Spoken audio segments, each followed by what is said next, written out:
নমস্কার বন্ধুরা, আজকে আমার রান্না চিকেন কষা। আগে চিকেনটাকে ভালো করে জল ঝরিয়ে ধুয়ে রেখে দেবো।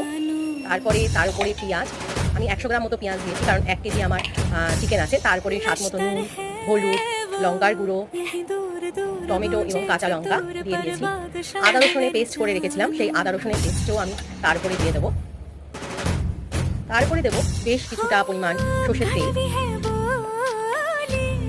তারপরে খুব সুন্দরভাবে এটাকে মাখতে হবে। যতক্ষণ পারবেন এটাকে মাখবেন, যাতে সমস্ত মাংসের মধ্যেই মশলাটা আমার ঢুকে যায়।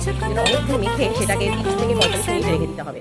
তারপরে কড়াইয়ে তেল গরম করে হলুদ আর নুন মাখিয়ে আলু ভেজে নিতে হবে। আলুটাকে লাল করে ভেজে তুলে নেওয়ার পরে ওই গরম তেলেই গোটা জিরে, শুকনো লঙ্কা, তেজপাতা দিয়ে ভালো করে নাড়িয়ে নিলাম। লাল হয়ে গেলে যে মানে মাংসটা রেখেছিলাম মাখানো, সেই মাংসটাকে দিয়ে কষাতে থাকবো। 10 থেকে 15 মিনিট আমি কষিয়েছি। কষাতে থেকে একটা তেল বেরোবে এবং মাংসের থেকে কিছুটা জলও বেরোবে। যতক্ষণ জলটা শুকিয়ে তেল না বেরোচ্ছে ততক্ষণ আপনাকে কষাতে হবে।